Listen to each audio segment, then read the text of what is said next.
Welcome to Sports Saved My Life. My name is Clayton Freck, and I'm the CEO and founder of Angel City Sports. We know the power of sport to change and in some cases save lives. We hear these compelling stories every day, and we created this show to share them with the world. Enjoy the show, and remember to like, follow, share, and comment.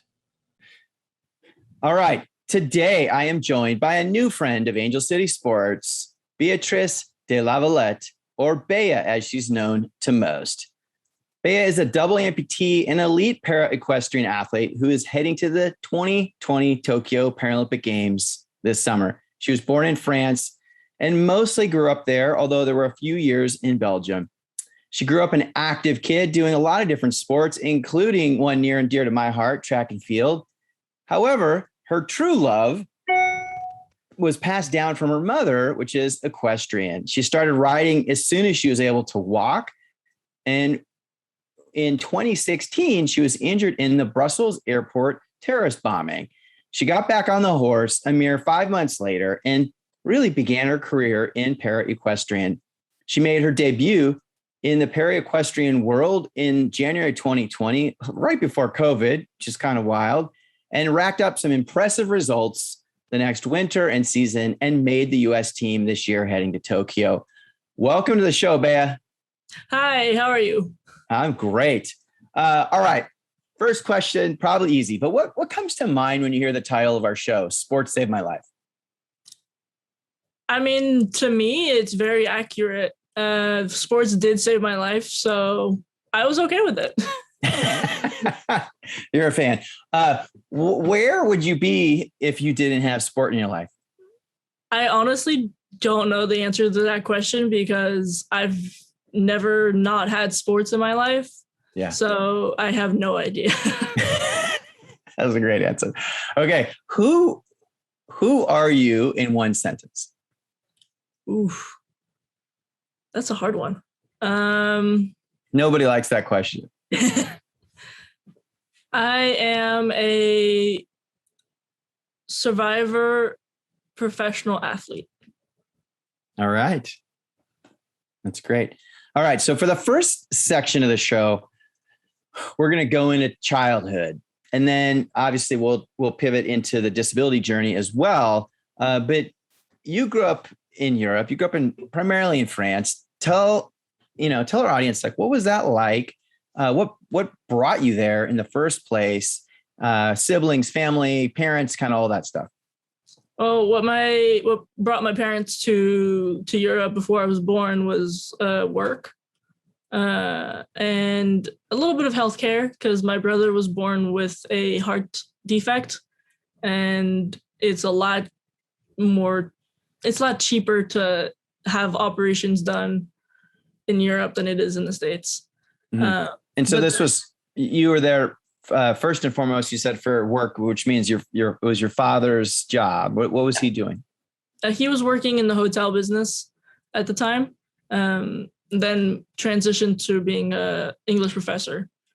But at the same time, my mom, after having us 3 kids, went back to work and got a really good job. So that's what kept us in France for all these years as well. Oh, that's cool. So it was your dad's career at first, but then it was your mom's career that kept you guys there. Yeah. And what was the household like? Oh, wow. It was, we were not the easiest kids. We were running around trying to kill each other most of the time. So you have 2 brothers? Yeah. And how old are they?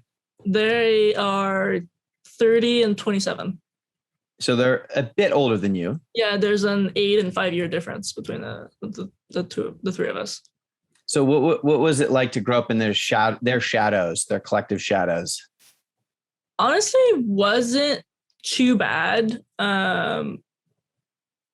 They weren't the best in school, so I was able to kind of one up them when it came to that. I mean, I wasn't the best at school either, but I was better. And it was just being the only girl. I had to fight for everything that I wanted, which brought a lot into the person that I am today with the character that I have. And it was a lot of fun. But it's not always easy being the only girl and having two older brothers. So were you trying to keep up with them? Were you trying to impress them? Were you trying to compete and outdo them? Like, what was your mentality growing up? I think probably keep up and compete with them at the same time. Because every time they did something new, I was like, oh, I want to do that too. But sometimes I was a little bit too young to do it.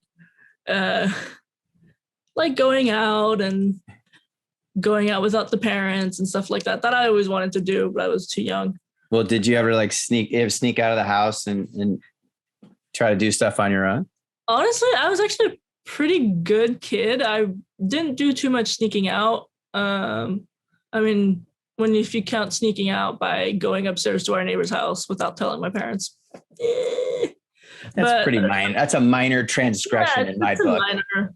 But I never really like sneaked out to go out to parties and stuff like that. My parents were pretty open. So if I wanted to go out, once I got to the age of being able to go out, if I wanted to go out, they're like, yeah, okay, have fun, just be home at this time. Yeah. So it was a pretty good childhood. So you didn't get any major trouble growing up? No, not too bad. Your brothers did? One of them did, yeah. At least more than you. Yeah. What were your parents like? Your mom was home, or at least for part of your childhood, and then at some point she goes to work. So was there a time there where it was just the kids coming home from school and kind of having free reign? What was the sort of the environment? I mean, once mom went back to work full time, we were all at an age where we could get ourselves to school on our own and back. So yeah, there were a couple of days where we would have like BB gun fights in the house before the parents got home. In the house? In the house, yeah. Did you guys ever break anything important? Luckily, no. That seems like a minor miracle. Yeah, it really is. We didn't break anything. But I mean, it was really dumb stuff, but it what makes childhood fun. So that's great. That's great. I love that story. I don't even think I ever shot a BB gun, so I don't know. Yeah. Okay, so I'm going to skip around a little bit because you've had such an interesting life. So talk to me about the importance of horses in your life, and maybe even going back to how your mother's passion for horses. Well, I mean, horses for me obviously are a big part of my life, but even growing up, I grew up around them, and they were the constant in my life. If anything changed, like if my brother left for college, I could like go see my horses, like, and be okay with it. And but I think my love for horses really came through the love of horses that my mother had, and she just passed that passion on to me. So yeah, I mean, it's hard to explain just because like they're so important to me, and it's hard to like put it out in words. Yeah, it's almost too big and important to explain. Yeah. But your start, I mentioned it in the intro, but I mean, you got on a horse, I'm thinking about 1 year old when you're starting to walk. I mean, I don't count like me getting on the horse with my parents walking me with like on the lead, but really riding, I started when I was 3. Where you're riding independently. Yeah. And that seems really young to me as a parent of 3 children. Yeah. Yeah, we started pretty young. With mom being around horses all the time and the brothers being around the horses all the time, I went to my first horse show when I was 3 weeks old. Yeah. So I was around them from the get-go. And is there a big, I don't know what the word is, horse culture, horse community in France? Yeah, actually pretty big. There are a lot of like little pony clubs all over the country. Mm-hmm. And you can really see it when you go to like the championships in the summer. You see a bunch of pony clubs show up and you've got like 10,000 kids on the property. I mean, wow. Yeah. And so did you live close to a stable and a place where you guys could ride, or did you have to drive outside of town? Like how, because I know in LA, there aren't that many, you have to go a decent ways out of town to get to stables. Yeah, we lived about 10 minutes from our stable, which isn't bad. Growing up, I even sometimes ended up biking there. It was super close. So how long would it take you on your bike? About a half hour. Nice. That's dedication as a little kid. Well, little kid. I was probably like 12 or 13, but yeah. Yeah, that's good. That's good. Talk to me a little bit about growing up overseas. I'm thinking most of our listeners are going to be, folks in the United States, part of the Angel City community. So what's that like? And were you in French schools, or were you in schools, sort of American schools for expats? Like, what was the schooling situation? For me, the schooling situation was, I started out in French schools until I was about 12, and then moved to the British system, which is the same school that my brother went to as well. And it worked out really well for him. So we tried it for me, and it worked out really well as well. So that's what I did from 12 years old to 18. And do a lot of the French kids go to the British school, or does the British school end up being a lot of the expats? Most of them are expats, but there are a couple of there's a little group of them that are French natives that go there to learn English. And your parents are U.S. citizens, correct? Yeah. And so what was it like? You have this, what's your relationship with the United States, I guess? For me, for a long time, my relationship with the States was coming here on holiday. Okay. Like to see family and... Yeah, see family. Shop for clothes that were way cheaper here than in Europe. Really? Yeah. Oh, I didn't know that. That's funny. Yeah. Well, for when Abercrombie and stuff was like the big store, in Europe, it's wickedly expensive. Huh. Okay. Good to know.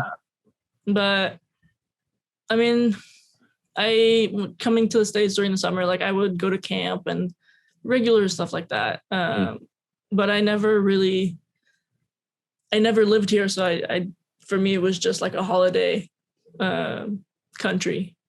So you more identified as being French? Yeah. Growing up? Yeah. Growing up, definitely identified more as being French. And how many, what languages do you speak, if multiple? 2, French and English. Okay. So you didn't learn German and all these other languages? I was supposed to learn Spanish, but I have dyslexia, so I had to take extra support classes that were at the same time as the Spanish classes, so I never got to learn Spanish. Gotcha. Okay, so growing up, just talk to me a little bit about sport in your life. So I know you did a lot, and at some point, riding became your more, I don't know, exclusive focus, or kind of what was that evolution of you maybe having a relatively normal childhood that you're doing lots of different things. And then when did you kind of start taking riding seriously? I started taking riding seriously probably when I was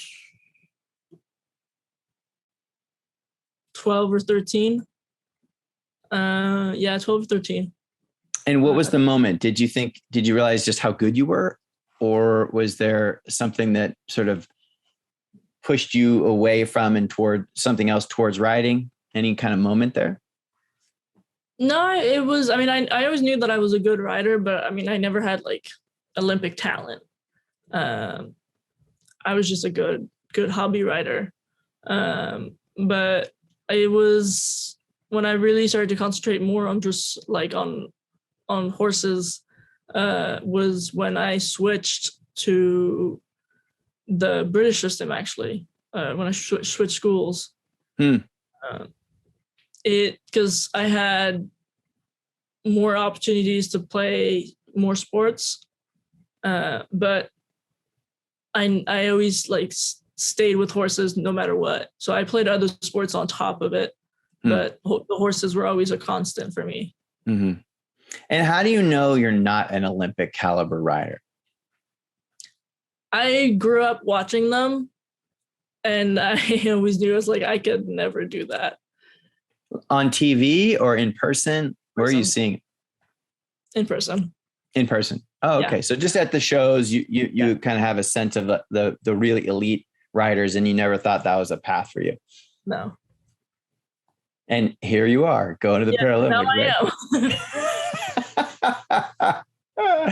I am. I feel for you in just the identity question of, are you American? Are you French?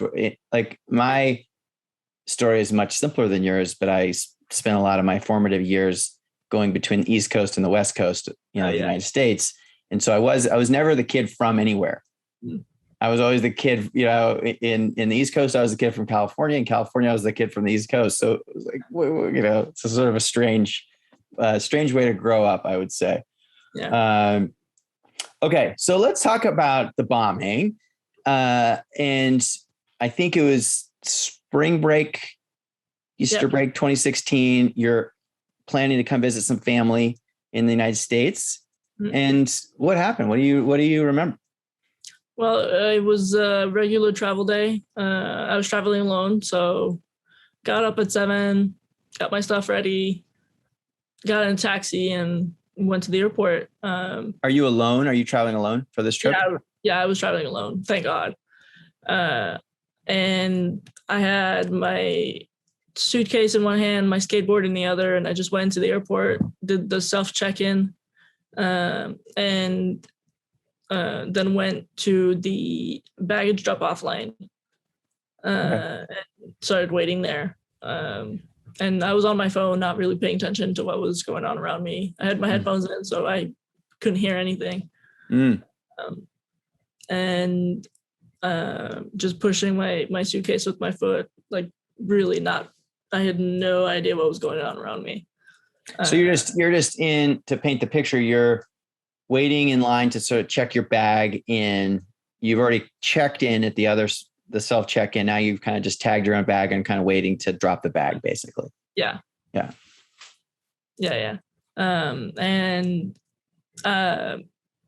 So I'm on my phone, and everything at one point goes black, and I got knocked out from the impact of the explosion. But I do remember the feeling of being lifted off the ground, which is a very weird feeling. Oh, so you blacked out, but you remember sort of floating through the air. Yeah. And when I came to in the airport, I remember looking up and seeing darkness, and like it was very dark and dusty, and there was a lot of ash kind of floating around. And I looked up at my body, saw that my leg was broken. Couldn't see the other leg, but it was still there. Mm-hmm. And I knew that I was burned and bleeding. I just didn't realize how bad the injuries were. And then once I started hearing again, I could hear people screaming out for help. So I literally told myself I should probably be doing the same thing. So I started screaming in French and English for help. And I was looking around and I finally saw a first responder that was putting out some flames. And I found the energy to throw my right hand up, right up into the air, and he saw me. And I guess my eye was on fire or something right behind me was on fire, but the next thing he did was spray me. So, and then after that, I remember him saying, "There's one over here," to other first responders, and then they came to pick me up and brought me outside. So you came to pretty quickly then. I mean, I don't know how long exactly I was out, because the first responders came in the first time and then had to be evacuated because there was a third bomb. I didn't know that. Yeah. There was a third bomb. So the initial explosion was 2 simultaneous bombs or something like that? Yeah. And so they had to be evacuated until the bomb squad could come in and take care of the third bomb. And then it came back in. So I don't know how long I was out for. So it could have been a while. Yeah, I knew it was a while, but I didn't know how long. And then were you able to maintain consciousness through that process of getting out of there and getting into an ambulance, assuming you went straight to hospital, like all that? Like, do you remember the journey? No, after I was picked up and put outside on the ground, is when I completely blacked out. Gotcha. And so you black out, and then when did you kind of regain consciousness? A month later, after the coma. Oh, wow. Okay. So you slipped into a coma then when you went. Well, medically induced coma. Medically induced coma. Gotcha.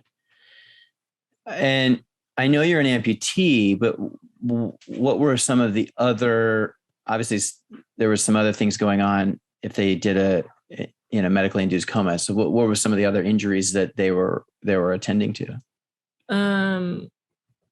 So the main reason for the coma was the burns, because I have 2nd and 3rd degree burns over 35% of my body. Mm-hmm. And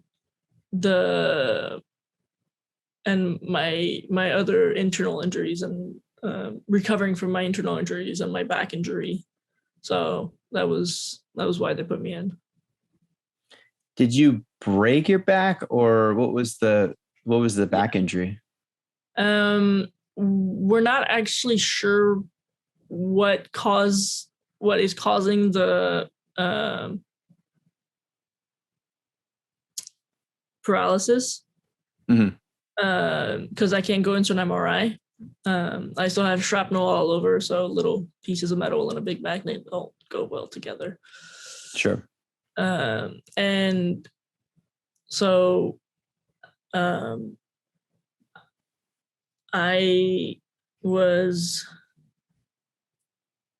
can't remember what I was saying. Sorry.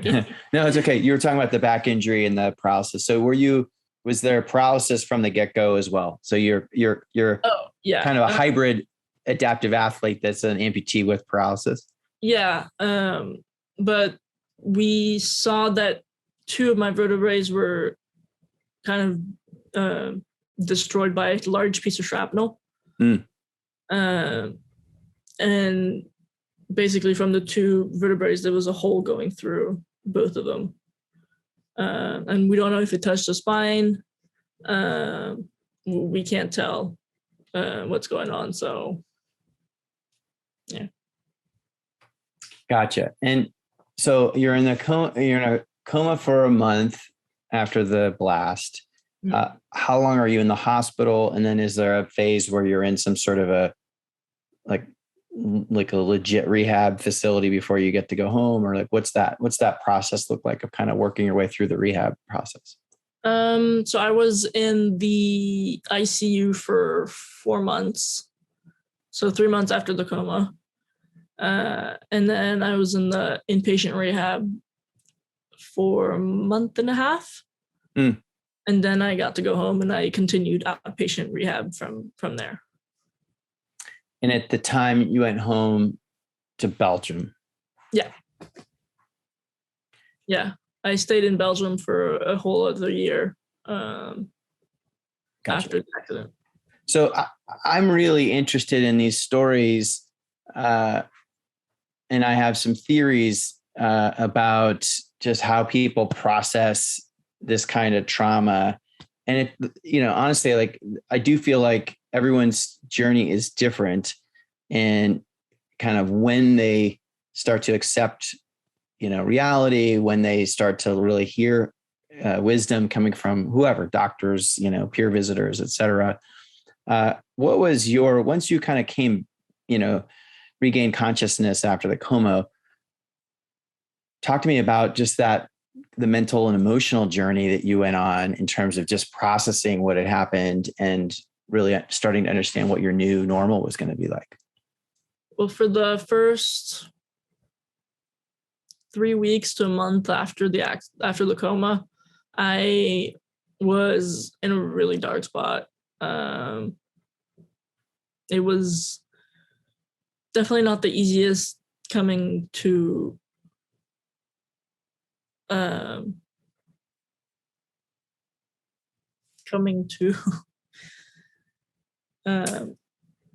Is it like accepting the situation for what it is, kind of?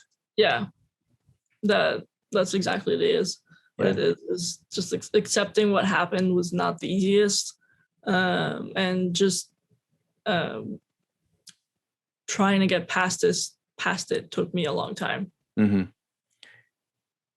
And what do you credit for getting past it? Because clearly you got past it. My family and friends, my support system.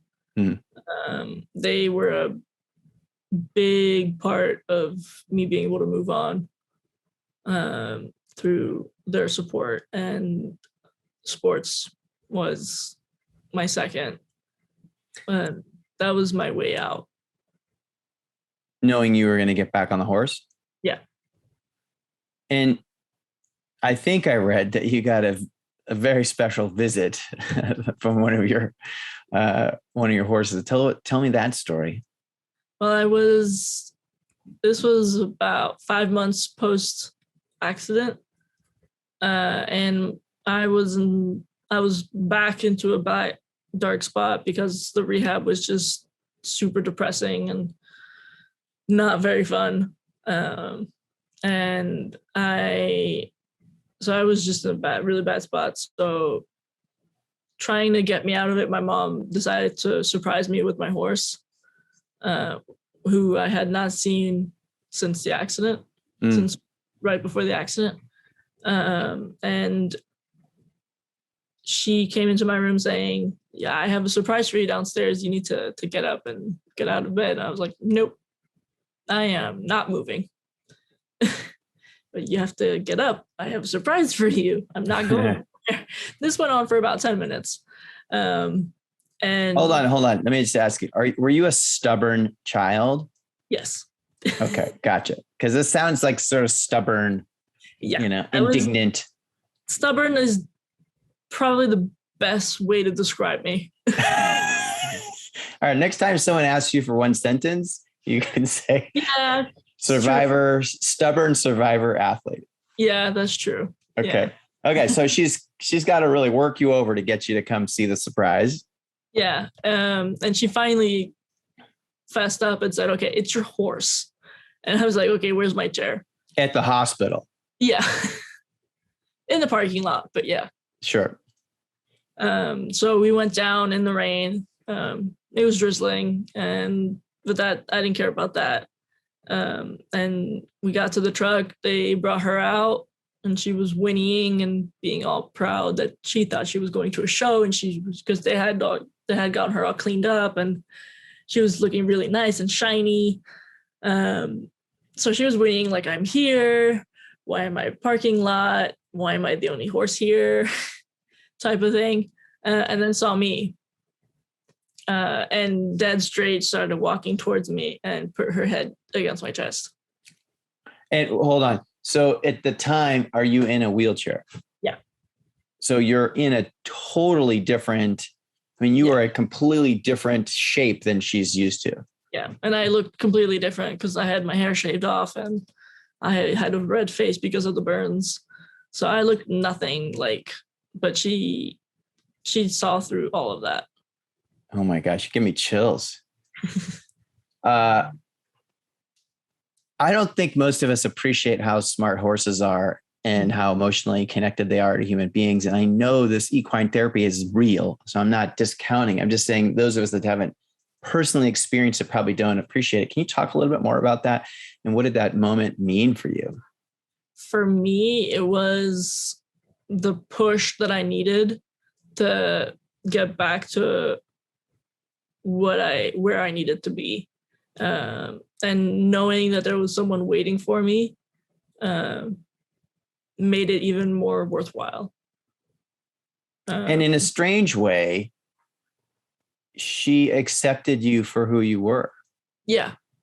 She totally saw past all of the injuries and the wheelchair and just saw me for who I was.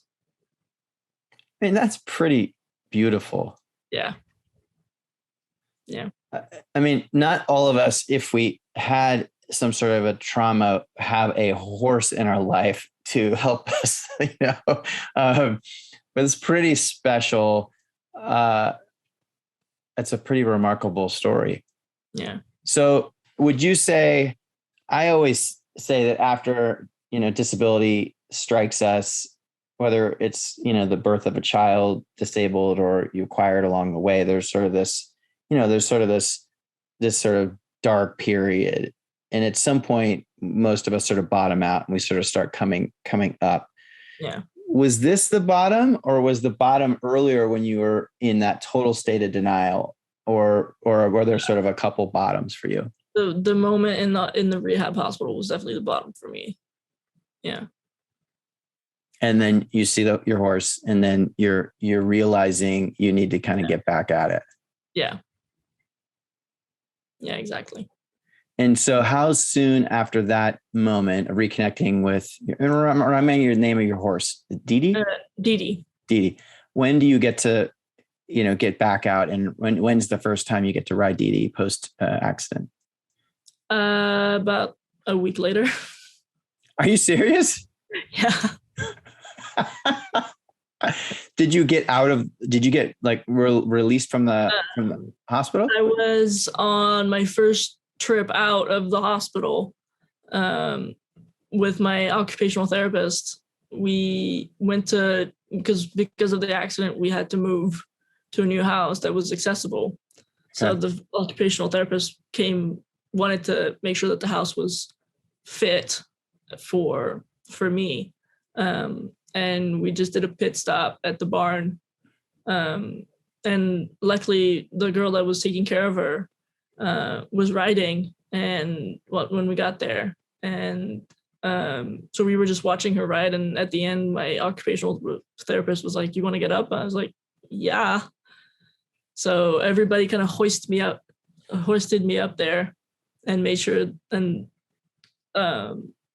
so the girl that was riding her stayed on this horse as well. So I was on the horse, but she was holding me, so I couldn't go anywhere. Okay. But there was still like 6 people around the horse making sure I didn't go anywhere. What did it feel like?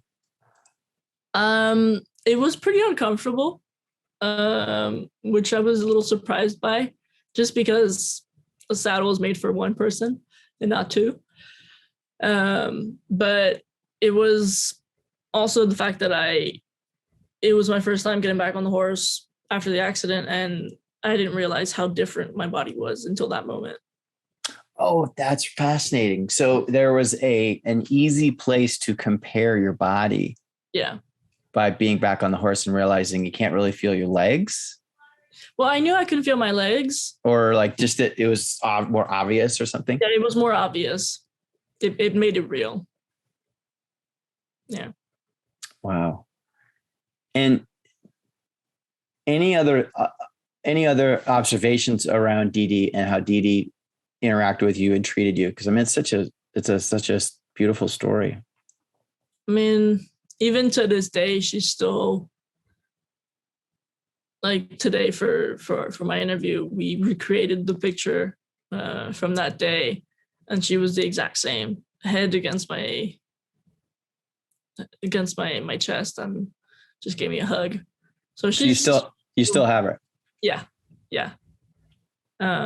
So she's still the same to this day, and she takes really good care of me when I'm on her.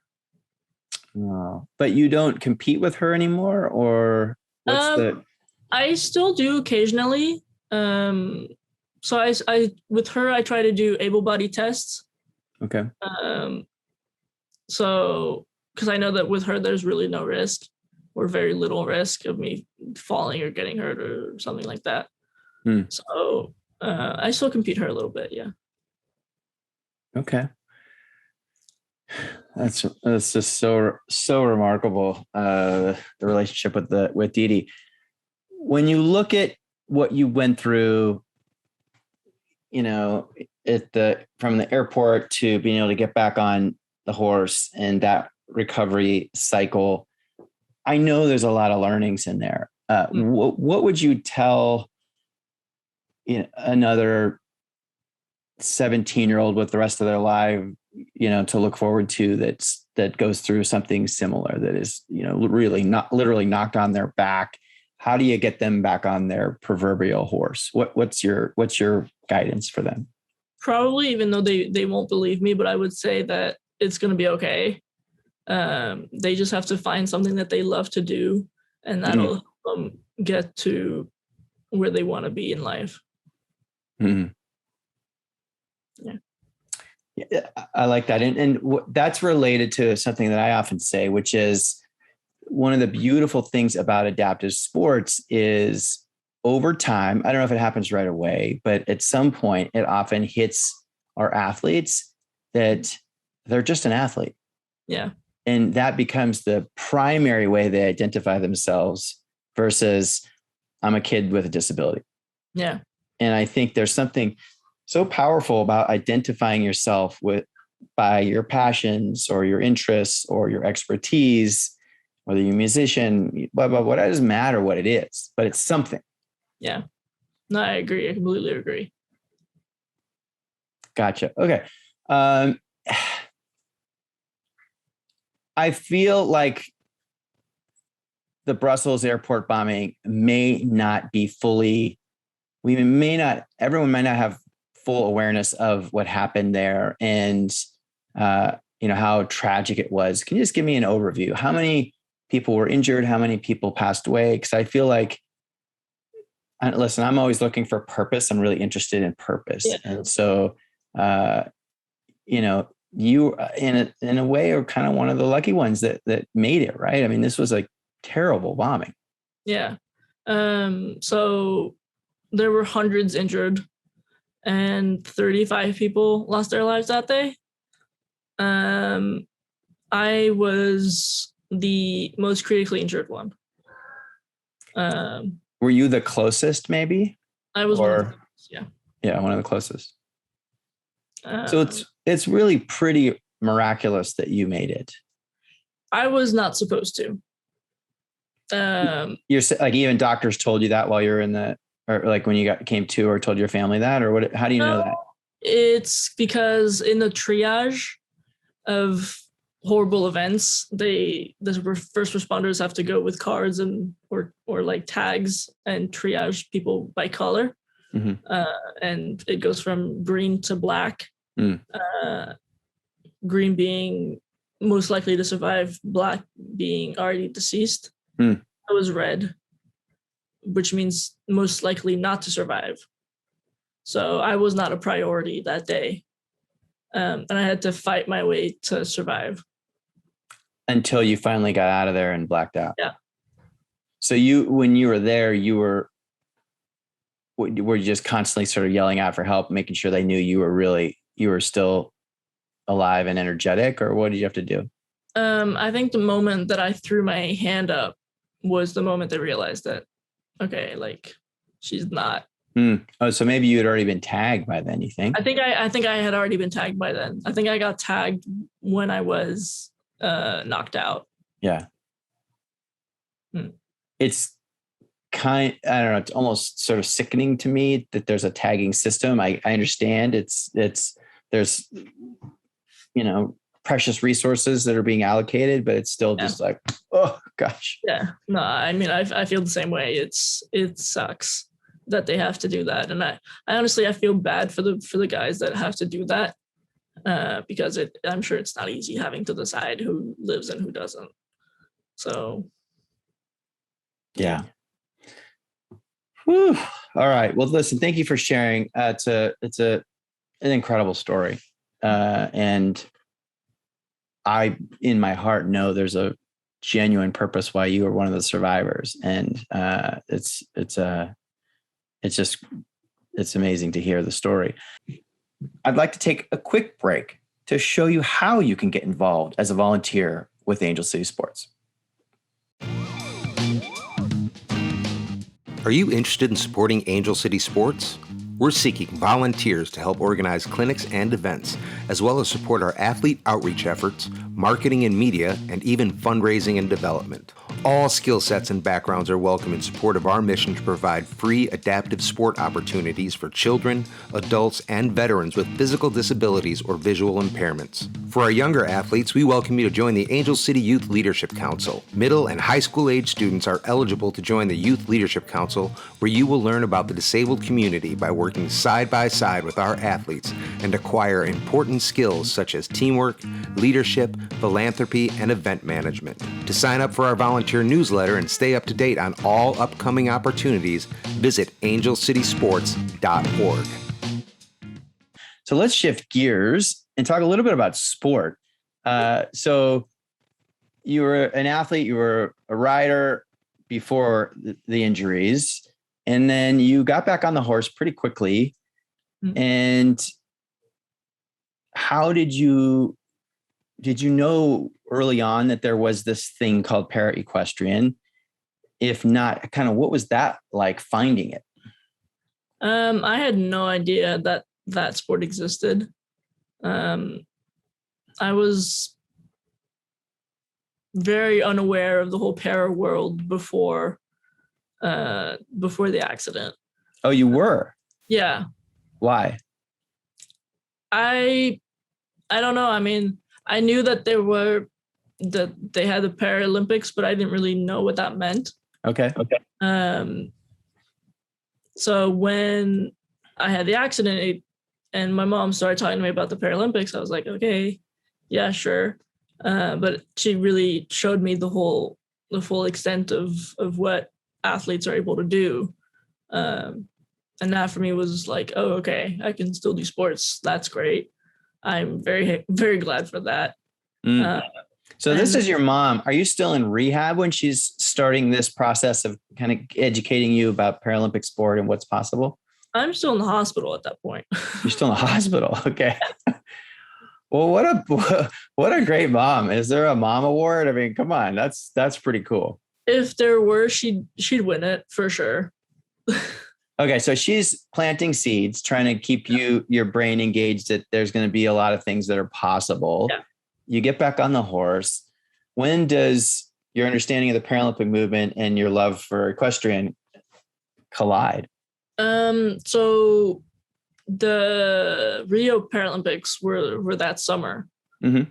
So I started watching the games, and I started watching the Para-Equestrians with my mom.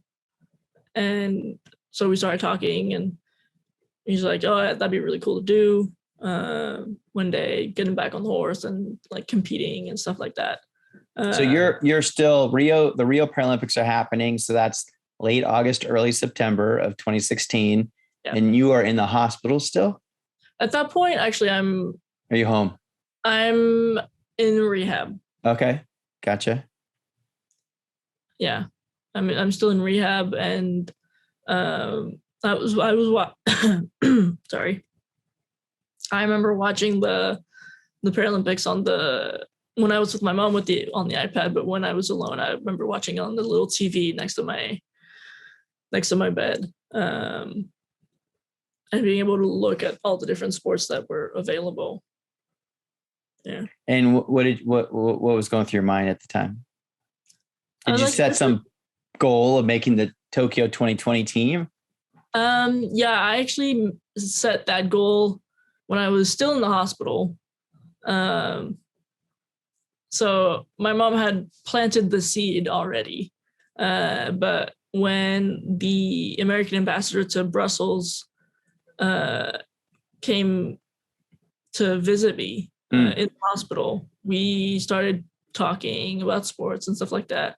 And then the subject of the Paralympics came up, and we started looking up when they were, where they were. And we kind of decided that I was gonna try it out and see if I could make it. It is in the hospital. Yep. Yeah, this is about 3 months after the accident. But you weren't thinking para-equestrian at that point yet. I kind of was. So. But you didn't know that much about it yet. I didn't know too much about it. Yeah. Yeah. That's pretty cool that you're still in the hospital and you're, thanks to your mom, and it sounds like the ambassador kind of stimulating this conversation and putting a dream out there. Yeah. And so does that set you in motion towards the dream, or are there some other, steps along the way before you sort of got real serious? There were a couple steps along the way, but the one where I started to get really serious about it was when I did my first competition a year and a month after the accident. Doing that first competition really made me want to do it again and again and again. So that fueled me for the future. And I know I saw the names of these competitions on your bio, and they were very confusing. So I didn't even effort to explain them. It's like horse talk or something. But in early 2020, you did very well at some event that sort of did that event sort of put you on the map and on the radar of the Paralympic team, or was that the beginning of this journey for you making the Tokyo team? So my first show that I did in the States was in January of 2019. Okay. And then in January of 2020 was when I did my debut with my new horse. Okay. And that's where I did really well. And that's where I was put onto the map. And were you let's talk about making the Tokyo team. So were you an underdog to make the Tokyo team, or did you feel like you were ready to, you had it all together? Like this was an easy thing. What was your mindset? I knew that I wasn't gonna. So the 4 that get picked are the 3 team members and then the 1 alternate. I knew that my first Paralympics, I was going to be the alternate, just because it's a good way to start without too much pressure. And I knew that there were already 3 girls that were for sure going to go. So I was very happy to go and compete as an individual for the US. And as it turned out, you're not the alternate. You're one of the top 3. No, now I am the alternate. Oh, you are. Okay. Yeah. So you kind of visioned this into reality almost. Yeah. Yeah. I mean, so the way that they're doing the selections for the team this year is they're going to wait until we all do our individual tests. Mm-hmm. And then whoever has the best 3 scores will then represent the team. So I could be on the team. I just don't know yet. Oh, you're not sure. Yeah. When will they pick the team? I mean, these things coming up pretty quick here. So I've made I'm one of the 4 going for sure. It's just that the 3 that represent I got you. competition. I got you. I missed that. Okay, cool. So exciting. Yeah. So exciting. In your case, if the games had not been postponed, would you have still made the team? I think so. You think so? Yeah. I just think that I would not do as well as I am capable of doing now. So it's helped you. Yeah. Yeah, the extra year. That's great.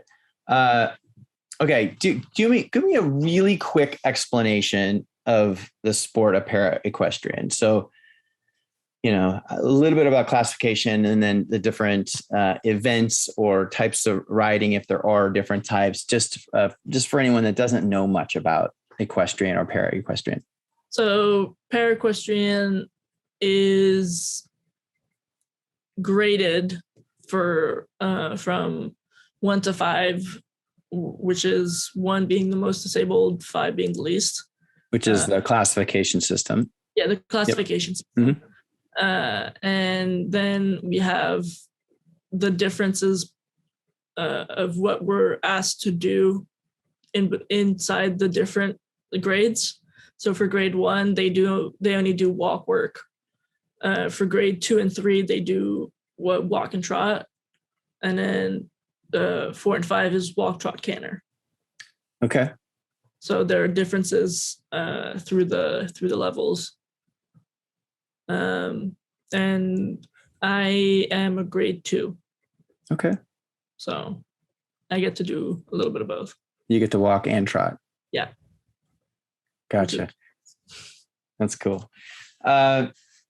Okay. I know you're still early in your sport career, but so far in your journey, what accomplishment are you most proud of? Probably going to Germany a couple months ago to compete, and I did really well. I was very happy with that competition. Did you beat people that you're going to see in the Paralympics? Some of them, yeah. Oh, how good does that feel? Very good.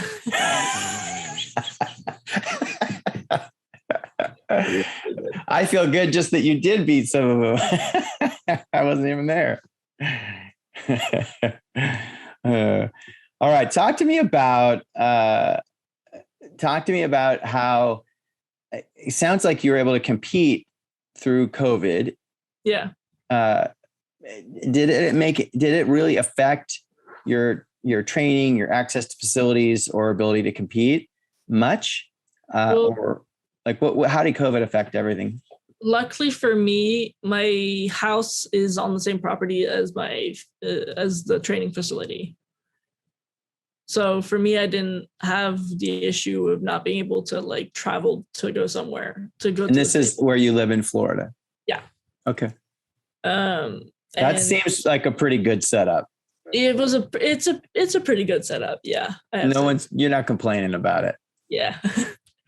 And when it came to COVID, it didn't change too much just because I was still riding every day. And I wasn't forced to stop training because of COVID. Well, I've never really heard any, other than living in the Olympic Training Center, elite athlete training center in Chula Vista or Colorado Springs. There's not that many people that have the facility in their, where they live. So, and I've been thinking about this a lot. I feel like the games, both the Olympics and the Paralympics, are going to highlight inequities across not just the country, but the world in access to facilities and training, unlike any year. So I think that probably creates some risk to some of the top athletes, some variability in performances that we might not see in a normal quad. So it's going to be cool to watch the Paralympics, especially because it's near and dear to my heart, and see how everyone performs. Okay. Before we wrap up sport, what would you say are kind of your long-term goals in Para-Equestrian? Do you have a sense of, you want to do Paris? Do you want to try to do LA 28? Do you have to retire normally by a certain age? Like what's the game plan? That's the advantage of riding horses, is that you can go until whenever you feel it's time to stop. So I don't have to retire at any point. So I definitely plan on doing Paris and LA. And then next summer I have the World Championships in Denmark. So I'm going to have Denmark. Then 2 years later, I have Paris. And then 2 years after that, I'm going to have another World Championship, and then LA, and then on every 2 years. So we might be doing podcast shows with you for the next couple decades. That's very possible. So no plans to quit at the moment. Yeah. No plans for retirement. Not right now. I like it. And I do think that in general, Paralympic sport it is about athleticism, but there's often this technology component, whether it's a chair or the blade, that makes it harder for people to get to that elite level, I think. Yeah. And then once you're there, I do think you can kind of hang on longer than if it was just pure athleticism. I think the equipment component, and it's obviously equestrian's a little different than that, but I see Paralympians competing sometimes into their 40s. You just really don't see that on the Olympic side. So I think it's a cool little nuance of the Paralympic movement. No, sure. Okay. Our last major section is soul searching, and then you can do kind of rapid fire, answers, and I'll just crank through a bunch of questions. But first one, a fun or interesting fact that I don't know about you.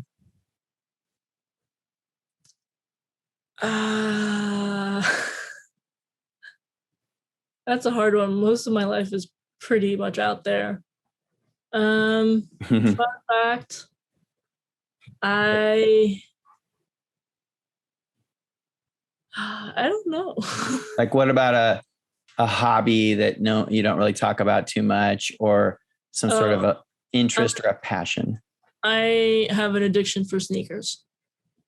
Sneakers. Okay. Sponsors, take note. Nike. This is the way to Bea's heart, is send her sneakers. Yep. Okay. What has your disability taught you? Patience. What have you learned about self-acceptance in your journey? It's okay to be just the person that you are. Yeah. What stresses you out, and how do you manage it? Probably training more than competition. Training stresses you out? Yeah.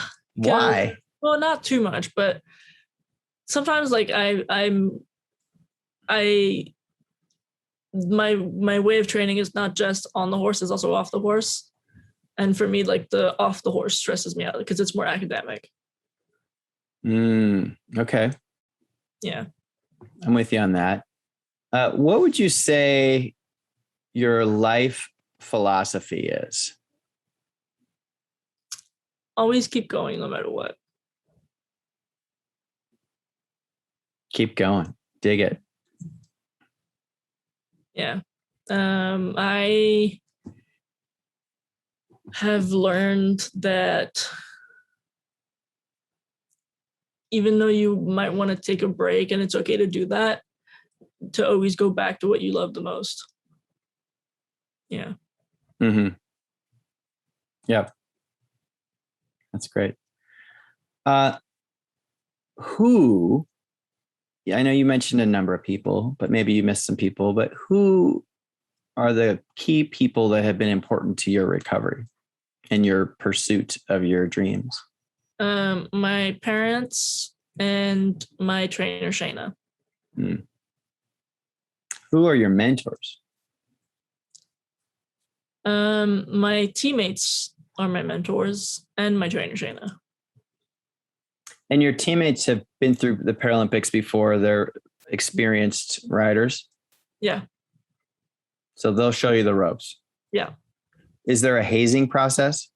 No. Do you have to like carry all the bags to Tokyo? Luckily, no. All right. Final question. What do you think your purpose is? Why were you the one that survived with the worst injuries out of everyone that did survive? Why were you red tagged? Why have you made the Paralympics? Why is all this happening? What is your purpose? Because I chose to not give up. When I was on the ground crying, I chose to get back up and keep fighting. And I think that's my purpose in life, is to just keep fighting and keep going. And maybe to be an example for others to keep fighting. And example, yeah. Yeah. That's fantastic. Okay. At the end of the show, I give you the microphone. Anything we missed, anybody you didn't talk about, you want to acknowledge, whatever you want to say, the microphone is yours. I know that my trainer will see this, so Shayna, I love you. Good call. No, I mean, I think we went through pretty much everything. So great. What is the best and easiest way for people to follow your journey?